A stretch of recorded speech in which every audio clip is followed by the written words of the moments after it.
चल, अब next question इस टाइप का एक और करके देख रहे हैं। इस क्वेश्चन में ये कह रहा है कि एक बंदा है जो अपने सामान को 20% प्रॉफिट पे बेच रहा है। ठीक है, अगर उसने इसे 600 रुपये कम में खरीदा होता और 400 रुपये कम में बेचा होता तो उसको 10% ज़्यादा प्रॉफिट होता।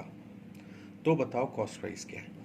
ठीक है, अब यहाँ क्वेश्चन में क्या हो रहा है कि वो 600 रुपये कम में बेच रहा है और इधर 400 रुपये कम में बेच रहा है। ठीक है, तो ये रुपीज़ जो है दोनों अलग अलग हैं।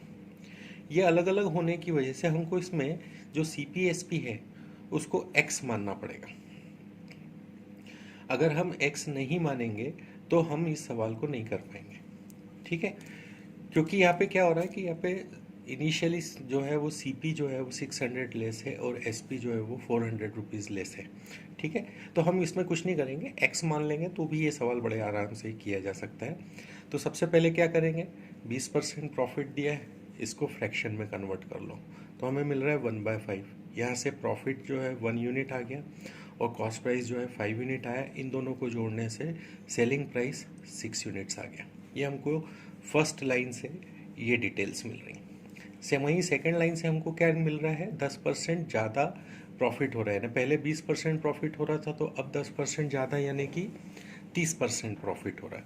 तो उस 30% को अब हम कन्वर्ट कर लेते हैं यूनिट्स में, तो हमें क्या मिल रहा है 3/10। यहाँ पे ये 3 क्या हो गया प्रॉफिट और ये 10 हो गया कॉस्ट प्राइस। तो इन दोनों को जोड़ने से हमको 13 यूनिट्स मिल गई सेलिंग प्राइस। ठीक है, अब यहाँ पे 5 यूनिट्स 6 यूनिट्स और ये 10 यूनिट्स 13 यूनिट्स हमको मिल रहा है। ठीक है, अब इसको हम X में कन्वर्ट कर लेते हैं, 5X और 6X।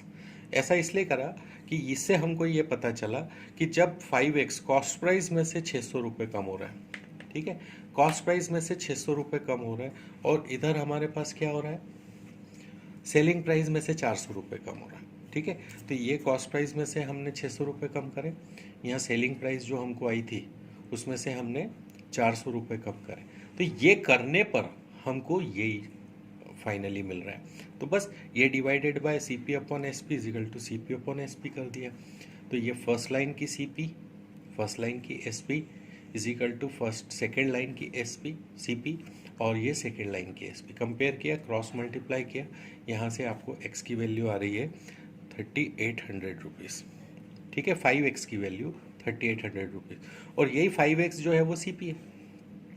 ठीक है, आप X की वैल्यू निकालो फिर उससे 5 से मल्टीप्लाई करो तो सीधा यहाँ पे जो 5X हमको बच रहा है तो उसको सॉल्व करने की ज़रूरत नहीं है। That 5X equal to 3800 equal to our cost price. तो यहाँ पे इसको एक बार शॉर्ट में रिवाइज कर रहा हूँ, क्या करना है 20% प्रॉफिट को फ्रैक्शन में कन्वर्ट करना है ताकि हमको CPSP मिल जाए। उसको 5X 6X मान लिया, फर्स्ट लाइन का काम खत्म। सेकेंड लाइन में हमने 10% मोर प्रॉफिट है तो 30% था तो उसको भी फ्रैक्शन में कन्वर्ट कर लिया 3/10। वहाँ से हमको CP मिल गया 10 यूनिट्स और SP मिल गया हमको 13 यूनिट्स। प्रॉफिट प्लस CP है ना 13 यूनिट्स। बस अब इसमें से क्या बोल रहा है कि CP में से 600 कम करें और SP में से 400 कम करें, तो 5X माइनस 600 और 6X माइनस 400 करने पे हमको 10/13 मिल रहा है। क्रॉस मल्टीप्लाई करेंगे 5X की वैल्यू आ जाएगी, will get our cost price. ठीक है, अब नेक्स्ट क्वेश्चन करके देख रहे हैं। नेक्स्ट क्वेश्चन में क्या हो रहा है देखिए, a man purchases some article. ठीक है, वो कुछ सामान खरीद रहा है।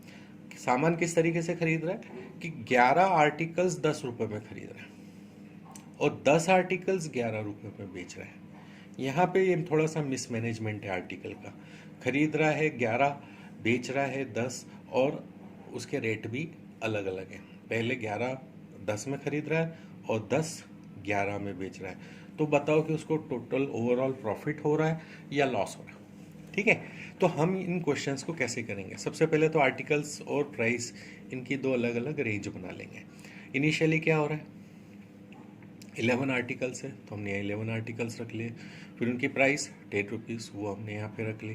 फाइनली क्या हो रहा है 10 आर्टिकल्स है और बेच रहा है कितने 11 रुपीज़ में बेच रहा है 10 आर्टिकल्स। ठीक है, तो ये जो आर्टिकल्स की वैल्यू है यहाँ पे डिफरेंट है तो हमको ये पता नहीं चल पाएगा कि कितने सेम सेम खरीद के सेम बेचेगा, जब भी तो हम प्रॉफिट निकाल पाएंगे ना। तो उसके लिए हम क्या करते हैं कि नंबर ऑफ आर्टिकल्स परचेज्ड और नंबर ऑफ आर्टिकल्स सोल्ड दोनों को सेम कर देते हैं।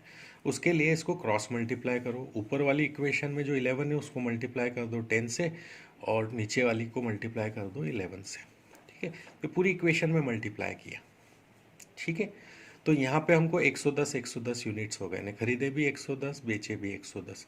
तो और यहाँ पे हमको उसकी प्राइस में डिफरेंस आ गया कि 10 इंटू 10 किया तो सीपी आ गई हमारी 100, और 11 इंटू 11 किया तो हमारा एसपी आ गया 121। तो यहाँ से हमको गैप पता चल गया कि भाई 100 रुपये की चीज़ 121 रुपये में बेच रहा है, इसका मतलब प्रॉफिट कितना हो गया, 21% का प्रॉफिट हो गया। क्लियर हुआ? इस क्वेश्चन में जिसमें दो डिफरेंट टाइप के आर्टिकल्स खरीदे और बेचे जा रहे हैं, उनमें हमको मेन चीज़ ये दिमाग में रखनी है कि हमें नंबर ऑफ आर्टिकल्स सेम कर लेना है। तो ऐसे नंबर से मल्टीप्लाई करना है, क्रॉस मल्टीप्लाई करना है, सीधी सी बात। नीचे वाले नंबर से ऊपर को, ऊपर वाले को नीचे से, तो सेम नंबर ऑफ आर्टिकल्स हो जाएंगे। अब जिस नंबर से मल्टीप्लाई किया उससे इसको प्राइस को मल्टीप्लाई करने पे हमको सीपी और एसपी की फाइनल पोजीशन पता चलेगी, जिसमें हम प्रॉफिट अपॉन सीपी इंटू 100 करके प्रॉफिट परसेंट को निकाल सकते हैं। ठीक है, अब इस टाइप का एक और क्वेश्चन करके देख रहे हैं। ये क्वेश्चन क्या कह रहा है, देखिए ये क्वेश्चन कह रहा है कि एक बंदे ने 6 पेंसिल 5 रुपये में खरीदी और 5 पेंसिल 6 रुपये में बेची, तो बताओ प्रॉफिट परसेंट लॉस परसेंट क्या होगा। सेम टू सेम क्वेश्चन है। इनिशियली आर्टिकल्स 6 और 5 रखे, सेम नंबर ऑफ आर्टिकल्स करने के लिए 6 को 5 से और 5 को 6 से मल्टीप्लाई करना है हमको। ठीक है, तो यहाँ हमने 6 आर्टिकल की प्राइस रख दी, यहाँ 5 आर्टिकल्स की सेलिंग प्राइस रख दी। उसके बाद जब मल्टीप्लाई किया तो पता चला कि हमारी कॉस्ट प्राइस क्या आ रही, 25, और सेलिंग प्राइस आ रही 36। तो ये जो गैप है 11 रुपीज़ का, ये हमारा प्रॉफिट हो गया। 25 में ख़रीदा, 36 में बेचा, 25 में बाय किया, 36 में सेल किया, प्रॉफिट हो गया 11। Profit upon CP into 100, 11/25 into 100 करने से you get 44% as your profit. ये चीज़ समझ में आई? ठीक है, सेम क्वेश्चन था।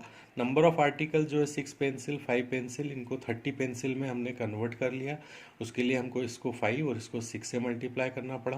क्वेश्चन आप डायरेक्ट क्वेश्चन से भी कर सकते हैं, जब आप इसका कॉन्सेप्ट समझ जाओगे कि हमको यहाँ से पता चल रहा है कि हमको 5 से मल्टीप्लाई करना है, तो यहाँ से हमको सीपी मिल जाएगा 25। ठीक है, यहाँ से पता चल रहा है कि इसको हमको 6 से मल्टीप्लाई करना है, तो यहाँ 6 से मल्टीप्लाई करने पे आ गया 36। 25 36 गैप हो गया 11 का, तो 11 डिवाइडेड बाय 25 इंटू 100 किया, हमको प्रॉफिट आ गया 44%। So these are some type of questions जिनके कॉन्सेप्ट अगर आपको क्लियर हो, तो without even writing a single word here you can directly solve question from seeing the question itself. ठीक है, तो थोड़ा इस चीज़ की हमको प्रैक्टिस करना है। नंबर ऑफ आर्टिकल सेम करने वाला दिमाग में अगर कॉन्सेप्ट रखोगे तो ये क्वेश्चन आप लगभग ओरली कर सकते हैं। अभी क्वेश्चन और लास्ट हम करके देख रहे हैं। इसमें क्या हो रहा है कि थोड़ा सा चेंज हो रहा है ना। इसमें देखो क्या हो रहा है कि एक ऑरेंज वो 2 रुपये का खरीद रहा है और 2 ऑरेंज वो 1 रुपये का खरीद रहा है। इसका मतलब 2 अलग अलग टाइप के ऑरेंजेस खरीद रहा है, जिसमें पहला ऑरेंज जो उसने खरीदा वो उसको एक ही ऑरेंज 2 रुपये का पड़ रहा है, और सेकंड में उसको 2 ऑरेंज खरीद रहे हैं 1 रुपये में। ठीक है, और जितने भी उसने ऑरेंजेस खरीदे हैं उन सबको उसने 4 ऑरेंजेस फॉर ₹3, हर 4 ऑरेंज जो है 3 रुपये में बेच रहा है। तो बताओ उसको प्रॉफिट हुआ या लॉस हुआ। अब यहाँ पे हमको ना 3 डिफरेंट यूनिट्स मिल रही है। परचेसिंग में 2 टाइप की यूनिट्स है और सेलिंग में 1 टाइप की यूनिट है। जब हम इक्वेशन बनाएंगे तो हमारी कॉस्ट प्राइस की 2 अलग अलग सिचुएशन बनेगी, जिनको कंबाइन करके हमको एक सिचुएशन में कन्वर्ट करना रहेगा। बस इधर पिछले सवालों में और इस सवाल में सिर्फ यही डिफरेंस है कि यहाँ पे हमको क्या करना पड़ रहा है, नंबर ऑफ यूनिट्स जो हैं परचेसिंग यूनिट्स वो डबल कर दी गई हैं। ठीक है, तो अभी पहले तो देख लेते हैं। यहाँ पे एक ऑरेंज 2 रुपये का रख दिया और 2 ऑरेंज 1 रुपये का रख दिया। अब नंबर ऑफ आर्टिकल सेम करना है हमको। ठीक है, तो यहाँ पे हम क्या करेंगे, क्रॉस मल्टीप्लाई करेंगे। तो इसको मल्टीप्लाई कर दिया 2 से और इसको मल्टीप्लाई कर दिया 1 से। तो यहाँ हमको 2 ऑरेंजेस मिल रहे हैं तो यहाँ भी हमको 2 ऑरेंजेस, ये नंबर ऑफ ऑरेंजेस हो गए हमारे 4 कॉस्ट प्राइस में, ठीक है।